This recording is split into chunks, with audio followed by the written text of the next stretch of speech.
Carissimi tutti, Sawa Bona, le docteur Rondo depuis le château de Monteriggioni. La vidéo d'aujourd'hui a été sponsorisée par Mehdi, que nous remercions et à qui j'adresse une fois de plus mes sincères condoléances. Vous comprendrez pourquoi par la suite. Son message était long, mais je vais le lire quand même dans son entièreté, car c'est une histoire vraiment tragique sur laquelle beaucoup de jeunes garçons et beaucoup d'hommes devront méditer profondément. Elle est vraiment édifiante et devrait servir d'avertissement à tous ces jeunes hommes qui courent après des femmes comme si elles étaient le but ultime de la vie. Donc d'abord, je lis son message.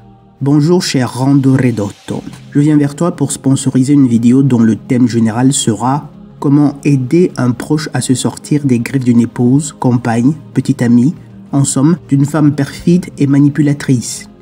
Tout d'abord, je dois préciser que j'ai découvert les vidéos MGTOW par l'intermédiaire d'un ami il y a maintenant 4 mois et j'ai dès lors écouté toutes tes vidéos, certaines des dizaines de fois, car j'apprécie vraiment tes formulations et la façon claire que tu as de dénoncer les méfaits du gynocentrisme qui gangrène notre société.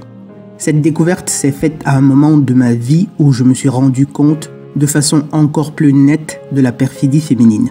En effet, je venais d'apprendre que mon père, alors sujet à quelques dépressions depuis plus de 2 ans, avait été placé en dispensaire avec l'autorisation de sa chère et tendre femme, qui n'est pas ma mère, sans qu'elle ne se donnât la peine de prévenir ses parents, ses sœurs, sa fille et moi-même, son fils. Car j'ai découvert son placement dans cet établissement en voulant lui rendre visite à son travail pendant la pause déjeuner. Ses collègues m'ont alors appris qu'il avait été placé dans un établissement où il avait déjà séjourné 2 ans auparavant pour une dépression également. Immédiatement, je m'y suis rendu pour le retrouver et j'ai prévenu tout de suite ma famille afin qu'ils soient tous informés.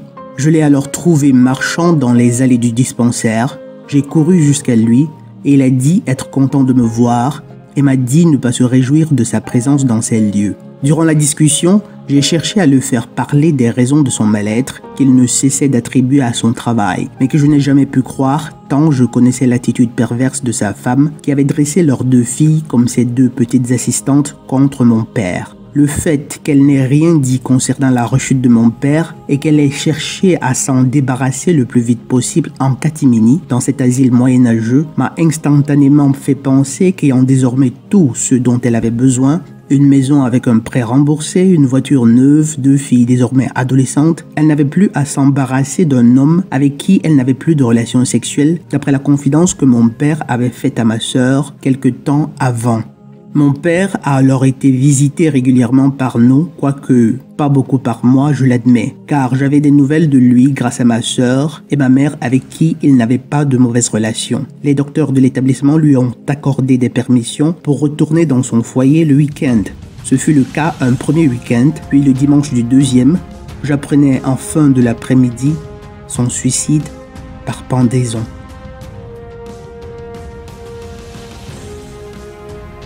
J'apprenais donc ce suicide par la sœur même de sa perfide épouse qui n'a pas trouvé le courage de nous apprendre elle-même la nouvelle. Il s'est suicidé dans le garage de son domicile après un défaut de surveillance de la part de sa femme qui, selon ses propos, était en train de donner à manger au lapin quand il a commis l'irréparable.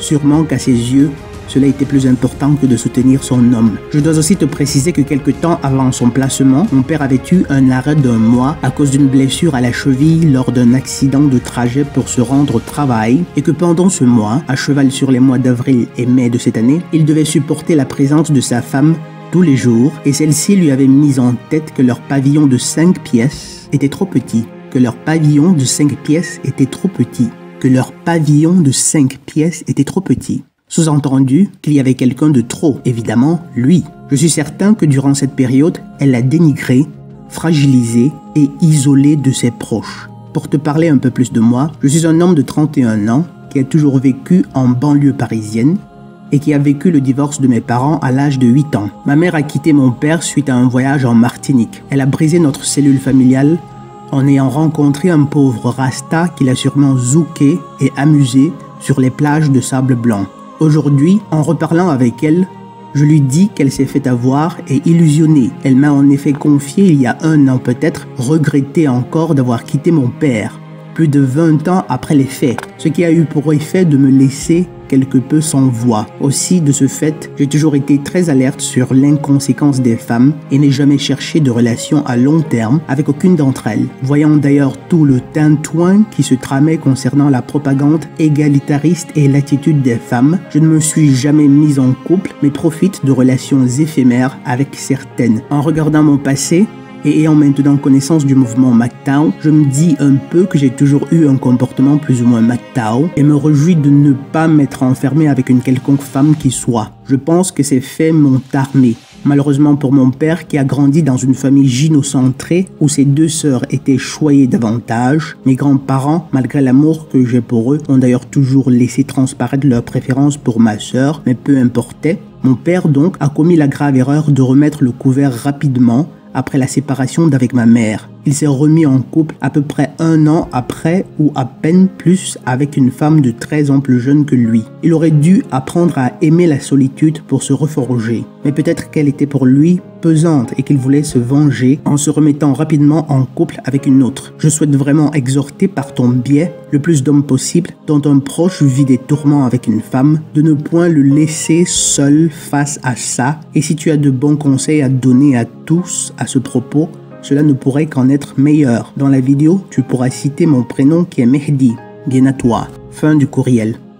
Mamma mia, mamma mia. Les Italiens disent souvent capito, capito. Est-ce que vous voyez, est-ce que vous comprenez ce que sont ces êtres que vous appelez les femmes? Là, vous avez un homme qui a été brisé par 2 fois par des femmes. Après le divorce de ta mère, il est clair qu'il a beaucoup souffert et s'est immédiatement lancé dans les bras d'une autre femme en ignorant qu'en fait, il ne faisait que changer le décor. Elles sont toutes pareilles. Tout d'abord, une pensée pieuse à l'égard de l'âme de ton papa. Puisse-t-elle reposer en paix. Mais pour qu'elle repose vraiment en paix, il faudra que tu donnes souvent la peine de dire des prières pour lui. Des prières lui apporteront sans aucun doute beaucoup de soulagement, car il sait maintenant qu'il n'aurait jamais dû commettre un tel acte. Nous n'avons pas le droit d'enlever nos vies. Si tu en as l'occasion, n'hésite pas à secourir quelques misérables par l'aumône que tu dédieras explicitement dans ton esprit à ton papa. Tes prières et tes zakats lui feront certainement beaucoup de bien. Quoiqu'étant maintenant dans l'au-delà, il pourra toujours bénéficier de tes prières et de ton amour qui lui apporteront certainement beaucoup, mais alors beaucoup de soulagement.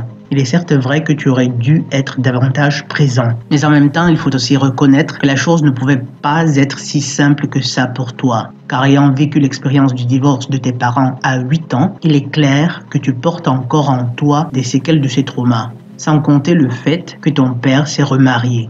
Donc on ne saurait vraiment te blâmer. Beaucoup de séquelles de ce traumatisme sont encore dans ton esprit. Ceux qui m'écoutent et qui ont des fils ont intérêt à commencer à les instruire dès maintenant sur la nature de la femme, sur la nécessité d'apprendre à se passer des femmes par la maîtrise, l'autocontrôle et sur l'importance, sur la puissance du rapport qui peut exister entre un fils et son père, un lien qui ne doit jamais être interrompu.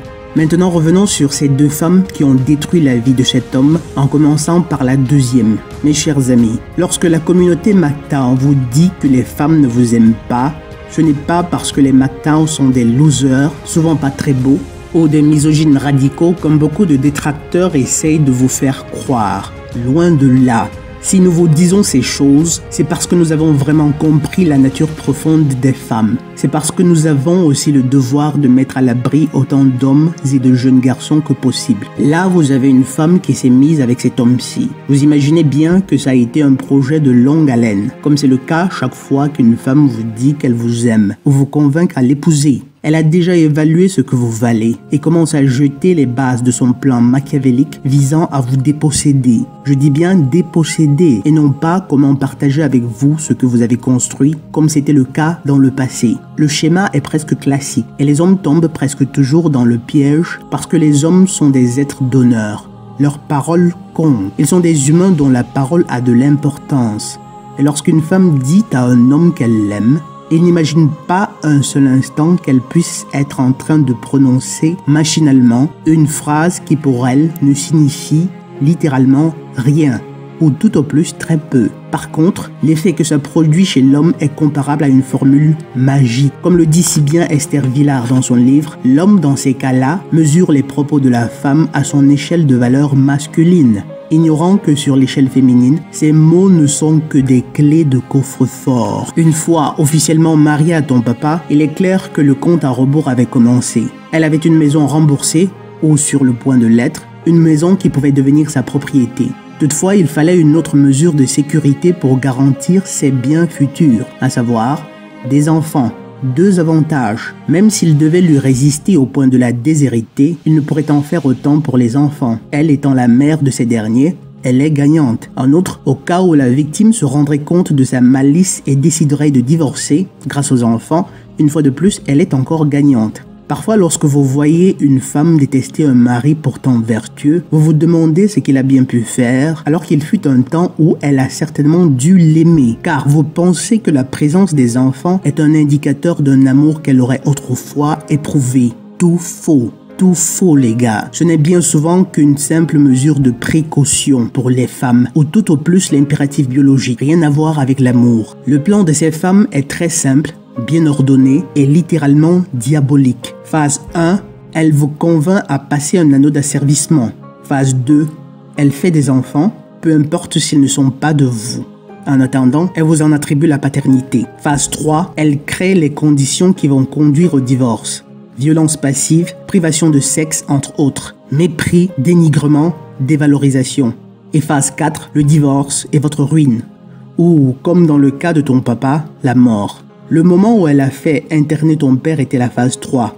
Elle avait besoin de s'en débarrasser. Mais le gars, il tenait dur. Dans cette phase-là, elle vous pourrisse la vie et vous prive de sexe précisément pour vous emmener soit à la tromper ou à être violent. Peu importe, l'essentiel étant d'avoir une bonne raison pour se débarrasser de vous. Je crois que c'est un avantage que les femmes ont pour notre plus grand malheur. Elles peuvent commettre des crimes sans laisser de traces.